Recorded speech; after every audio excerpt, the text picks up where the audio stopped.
So today, tying up loose ends, have this. I remembered that I needed to sew a bead at the back of the cowl. So in this case, the cowl is shorter in the front than it is in the back because we have more length from the front to the back, or from the back neck down, and I wanted it to sit evenly. So I need to put a dab of glue on those pieces of yarn before I cut them off. And I did one on this one as well. Same reason, except it maybe looks. But again, you can see it's very different lengths. So I want to be sure and make it easy to put it on. So this one, which is much, much bigger, I think it's 52 or 56 inches around the bottom. And so it fits like over my upper body. And so I didn't sew it up at the back neck because I didn't want it. So I put it down here, where it won't press against my neck just because it's a heavier piece. So these pieces each weigh about 35 grams, and this one weighs 150 grams. So if 100 grams is basically 4 ounces, that means this is 6 ounces, where these are, let's see, 35. It would be more like 1¼ ounces. So just for comfort, and because I'm always trying to outsmart myself, I have a little list here. Okay, so that's a really good thing to do if you have something that it's not easy to differentiate the front and the back. Is just take a little bead that you have, or a tiny button, little shirt button, something, and sew it in the back neck. Or you can, if you prefer, you can put it. So we always put it on the left shoulder for women. And if you have to put a seam in something, like in a neckband, always put it on the left. I have no idea why. I'm assuming it's because of if women were being dressed by somebody else. That seems to be when those things were established. So as I said, I'm doing a little studio reorg, but I decided that this time, rather than do what I usually do, which is 1, I do something that's not sustainable. 2, I get halfway through and I'm just like, I'm tired of this shit. And I put everything away and there it sits. I think that's how I handled it last time. And sometimes, so I sometimes, when I go through these things, have things that like really work. And so I joined a group for the month of January I'm going to show you something. If I can remember how to turn my camera. Let's see, does that do it? Oh, Iris, I didn't see you, and Anne Marie. So let's see. Yes. So I did this at some point last year, and these are those little hooks that, you can take off. And so those are all of my circular needles, except for the short 16-inch ones, which are in another location because I don't really use them anymore. And then I've got this ancient double point needle holder. And so I just rolled it. So instead of having it contained inside, I rolled it the opposite way so that the needles all, and Samantha, 13, So they're easy to get at, and they're all standing up, so I can just pick them up, except for the ones that are lying loose on my desk. Um, and so here's the reality right there. But I have other things that really work. So I've got my little red cabinets, and I keep thinking I should take. There's It's on a wheeled platform, that I should take that out so they sit at the same height, because I don't really move them around. I could put something else, make something else movable. Um, but so this is something that I've had for years, and so it's just called yarn labels. And if you go in, so I have all of these envelopes that are alphabetical. And so my rule is that I have to throw my labels in there. I can't just leave them laying around. And then every once in a while, in a weak moment, I will organize them. Um, and this just has like some leftover yarn. I have 2 drawers of this, and I think I should consolidate them. Um, and I've got a drawer of half-size samples, and that's the other yarn. And I don't know why I have them in 2 separate containers. I'm sure I had a good reason. Oh, I did this with my skeleton because I thought it would be funny to put its foot up. And I should really do something with one of its arms, um, so that it's looking a little saucy. But I need both hands to do that. There's my short needles, so they're mostly just decorative. And so I moved all of my books, which were in stacks and on my yarn shelves. I moved them all to my bookshelves and got rid of probably 50 books. And then I've got like my fashion reading books up there and some drawing books, which I've never looked at. Um, and so knowing that I have these things, that once I set them up, I really turn this back to me. I really use, I follow my system once I actually get a system. So, my plan is, so this weekend I have this big bag of swatches, and it's like, a big garbage bag size full of swatches. I literally took all of my swatches in whatever form they were and threw them in the bag. I have to get rid of some of my swatches. And then I have an equally, actually kind of bigger bag of yarn. I took most of the yarn off my shelves. And so I think I'll put the yarn back on my shelves just because I like doing that. I don't have to really make any decisions. I'm just putting it up there. And I made these, um,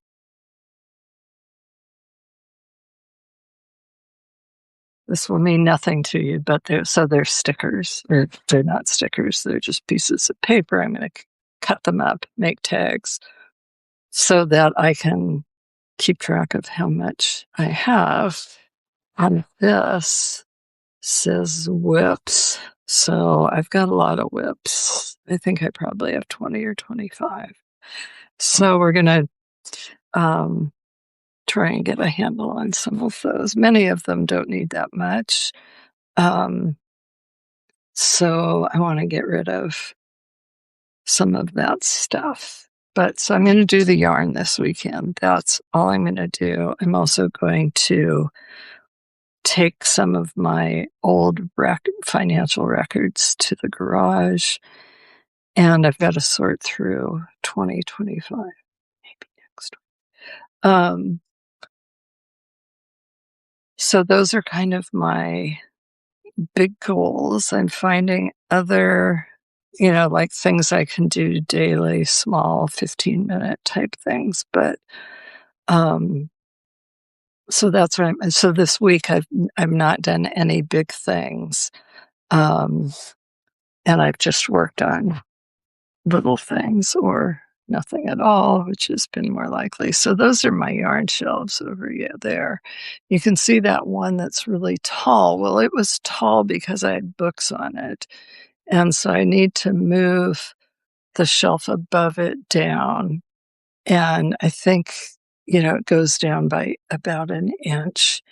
And then I'd like to move the shelf below it, maybe the 2 shelves below it up. So those shelves are really heavy. Um, so I have to so that's the big bag, that plastic bag of yarn. So I have to clear that area out so I can get up on a stool and do that. And Mitch can't help me because he has no strength right now. I keep wondering why I'm looking at the out of doors because I forgot to turn the camera around. So that's what's going on here. I don't really have a lot. Let me tell you about Chios. Jesus fucking Christ, has this been a journey? Um, so it's made me think a lot about how we expect things to happen quickly, how things seem so easy in our brains, and then the reality of them is just daunting. So Chios was supposed to be published on, I think it was November 2nd or 3rd. I'm going to publish it on Monday. So it wasn't that there was anything wrong with the pattern, but there were just all these little bugs and bugs created mostly by me and the workbook that supports the pattern tailor for that particular thing. And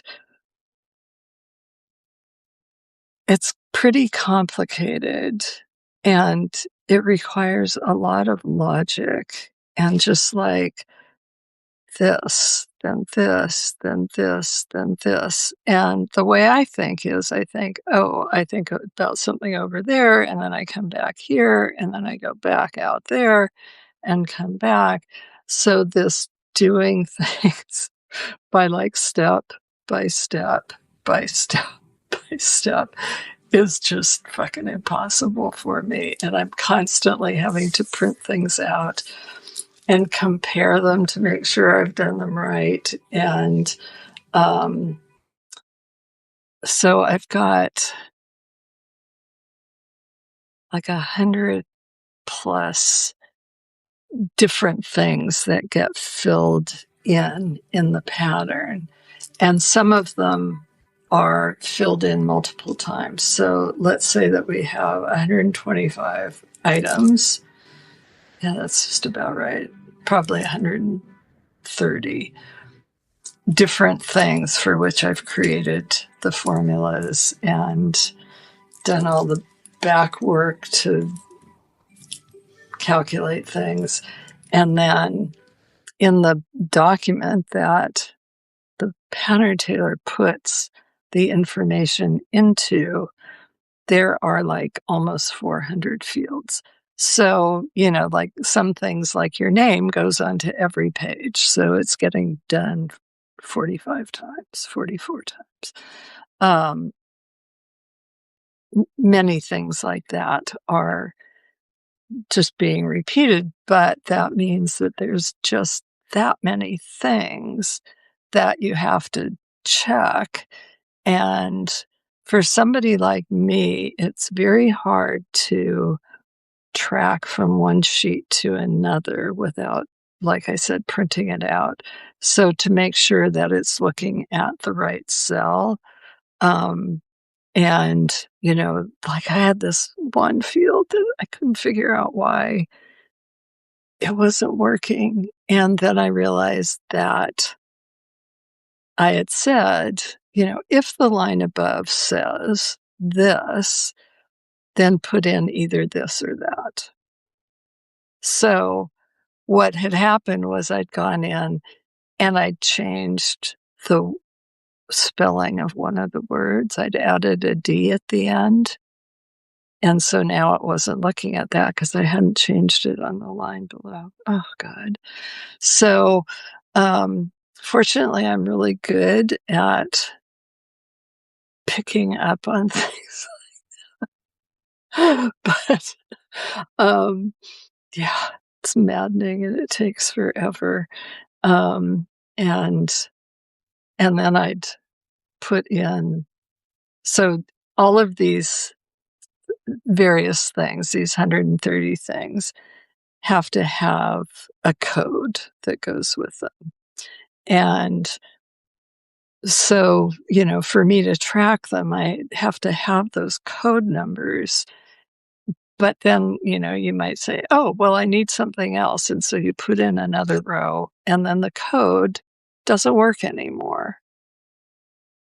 It's not sequential anymore. So then everything has to be renumbered.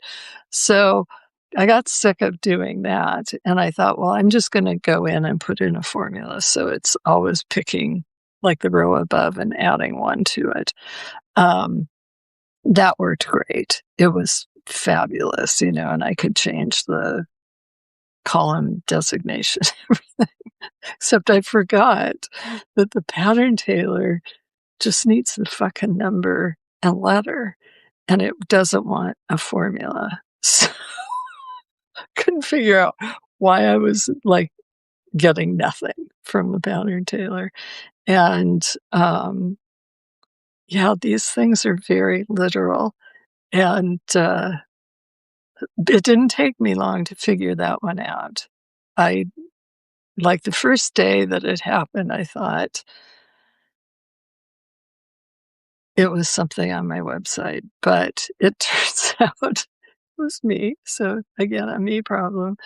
But I woke up the next morning and went like, "Oh, I bet." And then I also was getting some bad values in, um, certain cells or certain blanks that it was filling in from cells. And, again, because I'm not really that logical and not good at regimentation, I had decided that it was faster to say, look at if this cell says 1, and then you do either one of these things, you do this thing. If not, then if it doesn't say 1, then you do this other thing. So, but I had decided that I would not put the 1 in quotations because it takes longer. And I didn't remember that the pattern tailor is not looking for just the 1, it's looking for the 1 between 2 quotes. So that took me a while to figure out that that was causing that error. And because it was trying to answer, but it wasn't, it was like neither one of these is working. And somebody else has joined. Clan. So this may be the moment that I pause and say to any of the men who are joining me, I talk about knitting. And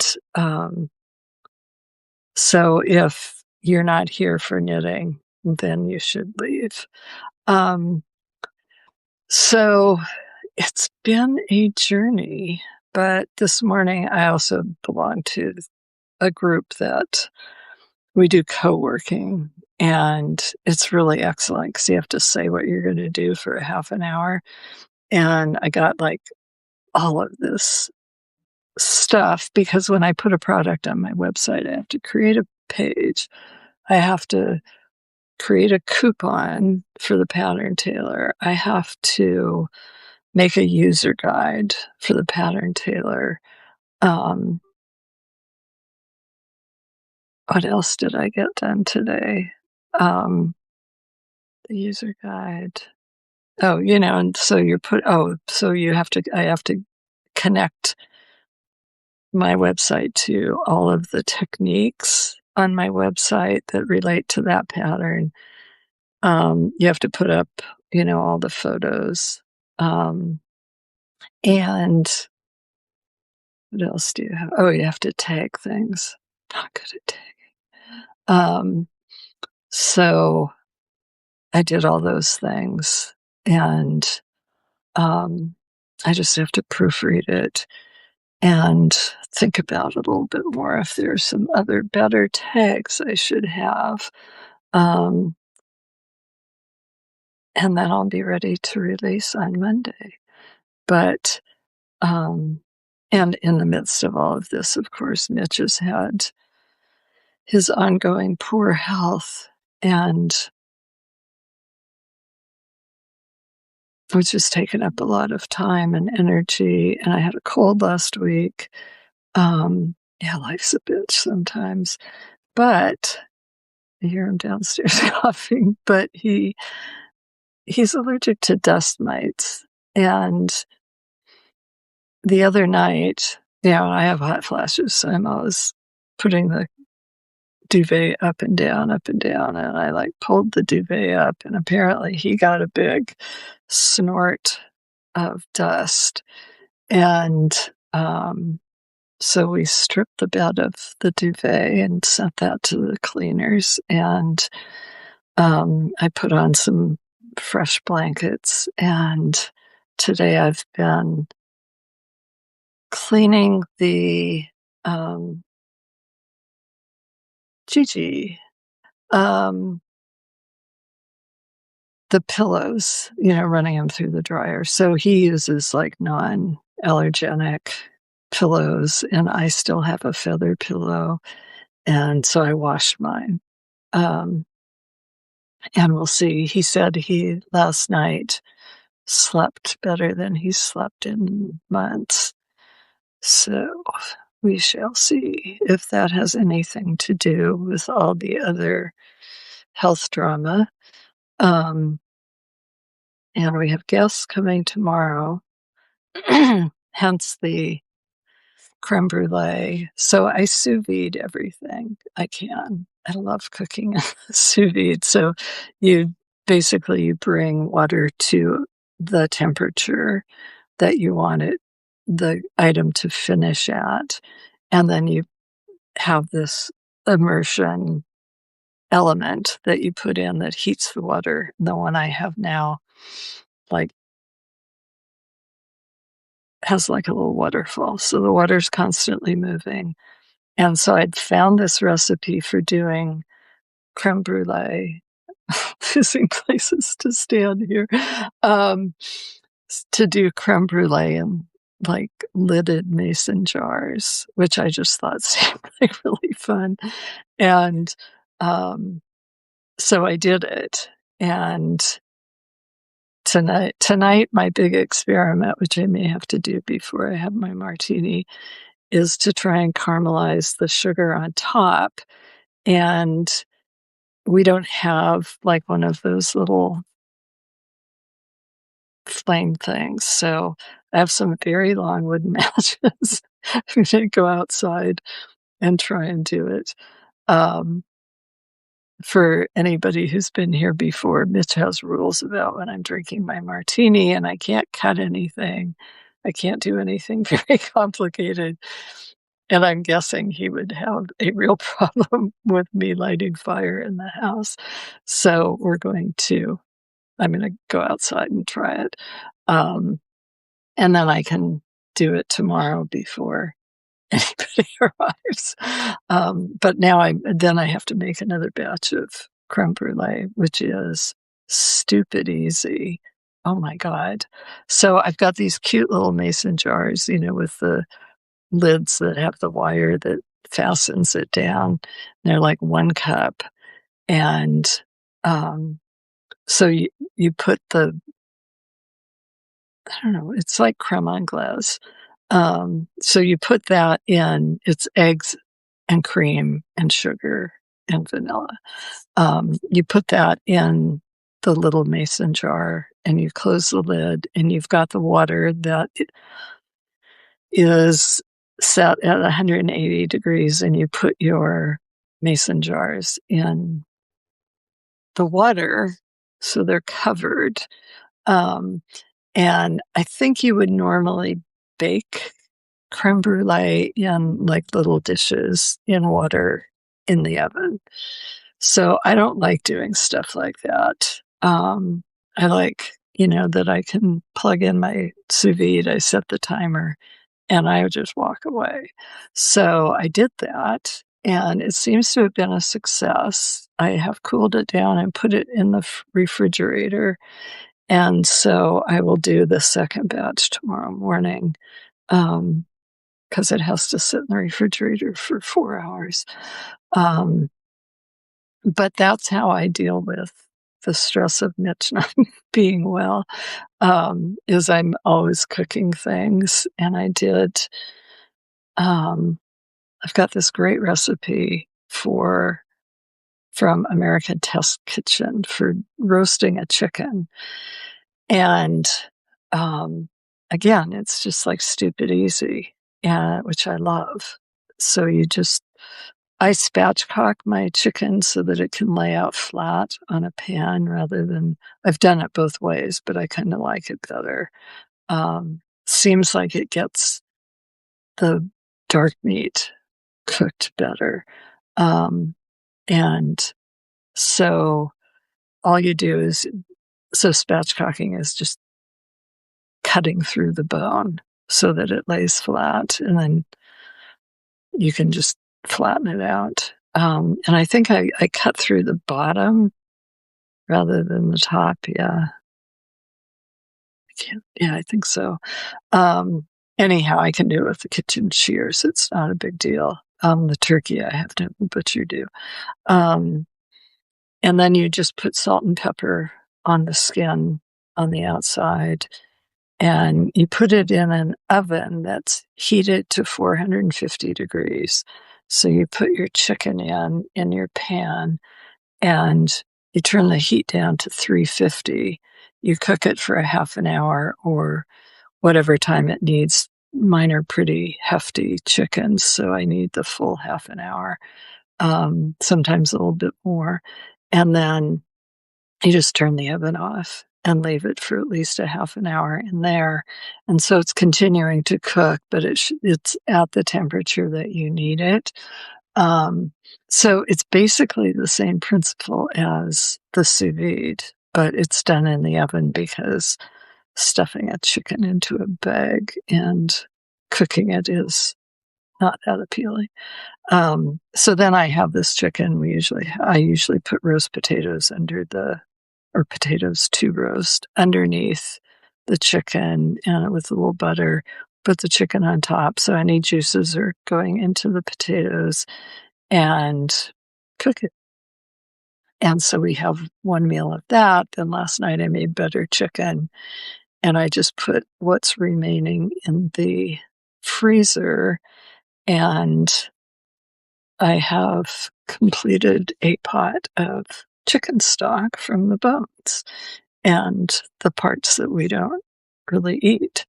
So for me, that's like a great week when I can produce all these things from one um, poor chicken. Um, and then, so I made ricotta. What was I doing with ricotta that I needed? I can't even remember. Um, And so I made ricotta.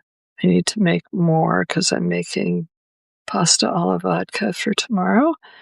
And I'm always making yogurt too. So I love these kind of science experiment things.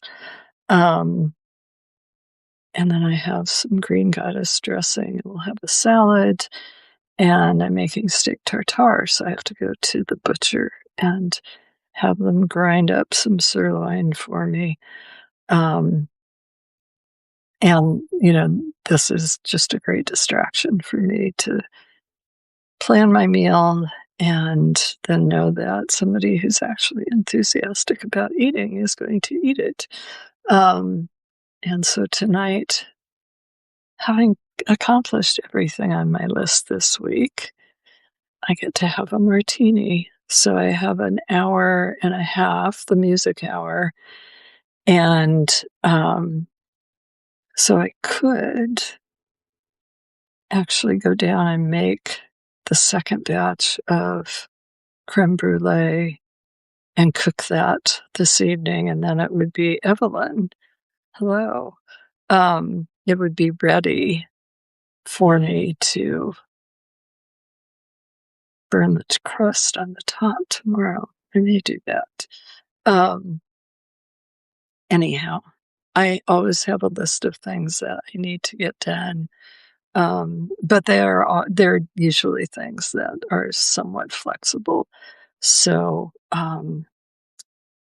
cooking happens around everything else. I like to get up in the morning and do something. That's probably what I should do, is get up, except I don't usually get up that early on Saturdays. And I'll go out to the butcher and to get my bag out for my lunch. And I've been working. Oh, I have this.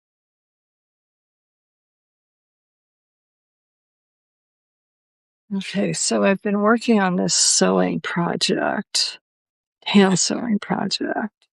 So I wanted to practice my stitching. I am not a good stitcher. And so after doing a lot of samples, I decided I just had to do something really simple. So this is just a back stitch.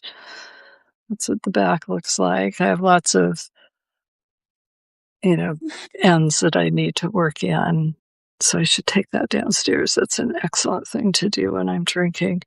Um, and so this is the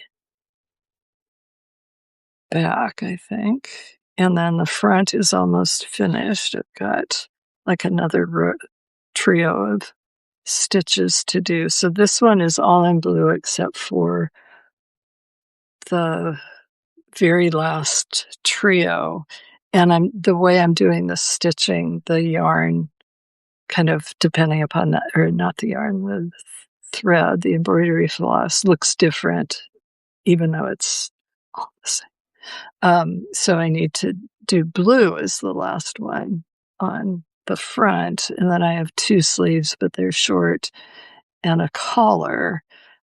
So I anticipate that those will go quickly. But what I've been doing is, so every night I cut off, like 40 inches of embroidery floss, and it's got 3 or 6 strands. I divide it into 3 strands of 2. And then I use up that yarn, and that's all I have to do. And because I'm really hot, I take this off before I put this on. So this is a piece that I knitted recently. So this yarn I bought at Flock and Fiber in August, I think it is. And so this is a gal who's in Jersey City, which is where my husband is from. And so it's 2 colors of mohair. I did use both colors. So I have 2 colors. So I have one in thin mohair and one in singles, kind of DK weight. So I made this shawl or neck wrap, and I'm working on a new piece of button jewelry for it. So that's what it looks like. And the front is so that like you could wear it and it would look, I could even tuck it into my pants, but it would like totally fill the front of a jacket or something. So I bought it because I love these colors. Everybody else had these kind of dark or really bright colors, and I really loved these. Um, so I finished that. This is the next pattern up, I think. Um, and it combines, some of you may recognize that I've done this before. Um, so I've done it in alpaca, and what else did I do it in? Can't really, oh, yeah. Oh, so then I had um, some recycled cashmere, and I think I want to say yak, um, that I had a partial skein of, and so I blended those two. This is Naples, using my favorite drop stitch. Uh, as I get older, I just keep doing the same old thing over and over again. Um, and oh, I did a swatch. I don't have it up here. Oh, no, I do. Um, I went to the hairdresser yesterday, so got things in my bag, which I brought up.